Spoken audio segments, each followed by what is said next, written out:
I just moved in my new house today. Moving was hard, but I got squared away. Bells started ringing and chains rattled loud. I knew I'd moved in a haunted house. I was on the phone the other day with Tuttle son, my sophomore in college, and he was bemoaning the amount of homework that he had as a college man, Joe College Wainwright, we call him. And excuse me, he was talking about the amount of homework that he had, and I asked him what he had homework in. He's a marketing major, so for the most part, his classes are like Greek to me. But he said he had English homework, and I perked up because you can take the boy out of the lit department, but you can't take the lit department out of the boy. And I said, "Well, what do you have home? What are you reading in the English class, son?" And he said they were reading The Gift of the Magi, which got me excited. And I started talking about O. Henry. And for about a good minute and a half, I impressed my boy that I knew the subject matter that he was currently poring over. We talked about O. Henry, and that segued into me talking about how much I love anthologies and I love short stories, which segged me into talking about Raymond Carver, who is one of America's real treasures, master of the short story. He could write a short story that was 3 paragraphs long that would that you'd be thinking about for the rest of your life. And of course, Robert Altman made that terrific picture, Shortcuts, out of about, I don't know, 18, 20 Raymond Carver stories, all intertwined together. But that segues me into talking about the topic of this video, which is the second volume of Tricks or Treats from the Soto Brothers and Halloween Head Comics. I did my review of Volume 1 right about this time last year. Maybe it was 2 years ago. I know it was around Halloween. I love anthologies, and I love horror anthologies. I'm a 70s kid. I grew up on all those great DC horror anthologies of the 70s.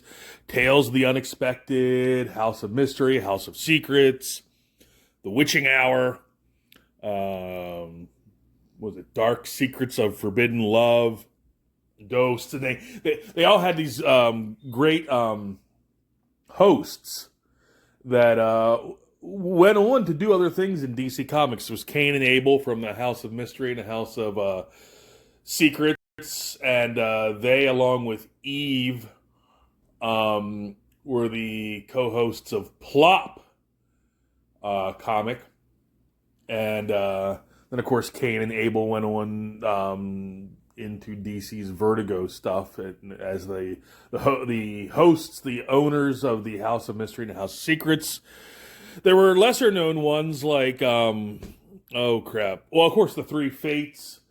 I think they were in Tales of the Unexpected. There was Judge Gallows, Lucian, and what was her name? The Mad Mod Witch. Neil Gaiman repurposed all of them in Sandman.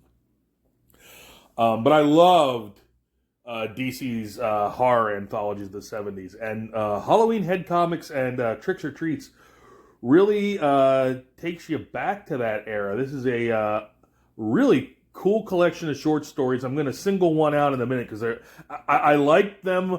There was one that I just loved. But they were nice little nuggets, vignettes. That's what short stories are. And the thing about short stories is that, well, first, they're much harder to write than novels, I think, because you have a very limited amount of time to set up your characters, set up your backdrop, set up your plot, get the ball rolling, hit a climax, come to denouement, and an end. And as I said, Carver could do it in 3 sentences. Some people can't do it with a whole novel. But so if you can pull off a short story and you can do it well, it's a real deft touch. It's a real sleight of hand. It really separates the masters of the craft from those who are not masters. Some people have a way with words, others not have way, I guess. That's Steve Martin.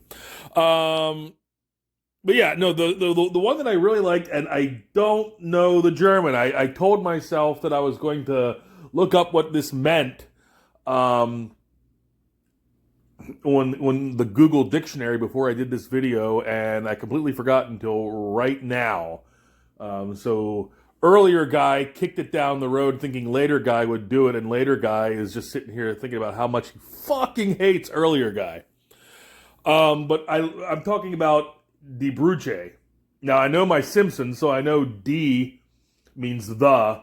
I have no idea what Brücke means, so if I forget to look it up afterwards, someone can maybe make a comment to one of these videos and tell me what I'm not.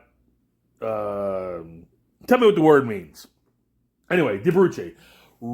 This story was fantastic. This story.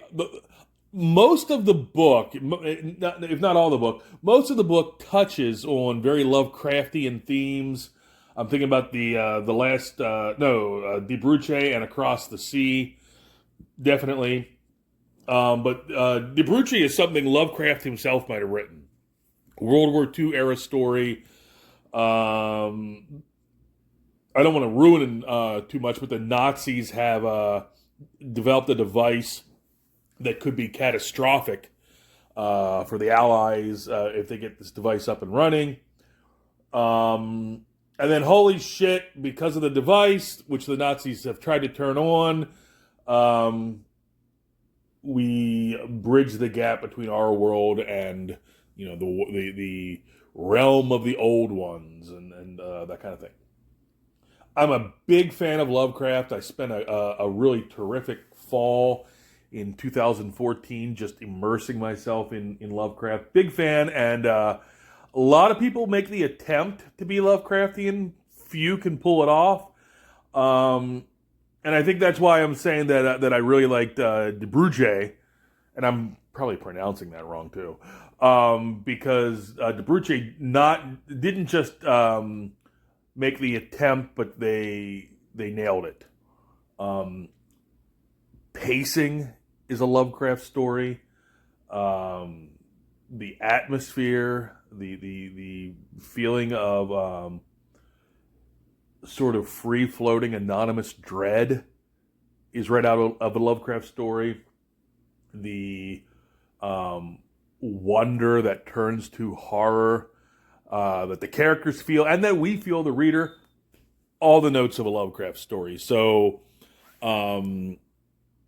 yeah, that was the one that just knocked it out of the park with me. But they're all good, and I like the one right after it, the Across the Sea was very good. And I should talk about the art. The art, top notch.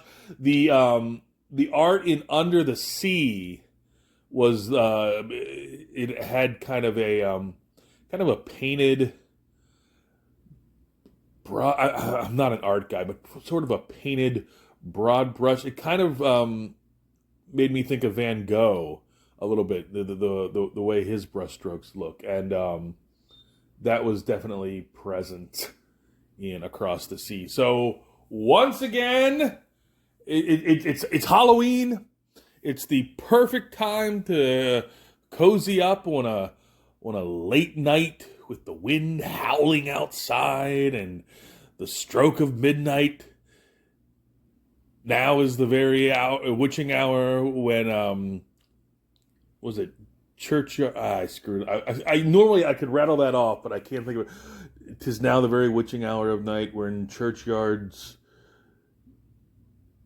yawn and breathe contagion to this world. Now could I drink hot blood and do such bitter business as the day itself would quake to look on. I screwed the beginning of that quote up. But it's a perfect night to curl up under the blanket with a a pumpkin spice latte or whatever tickles your fancy, and read a good horror anthology. And Tricks or Treats Volume 2 is a good horror anthology. And as Jumpin' Gene Simmons would say, yes, I'll be here when the morning comes. I'll be right here, and I ain't gonna run. I bought this house, now you know I'm boss. Ain't no hate gonna run me off. This has been Tom Tuttle.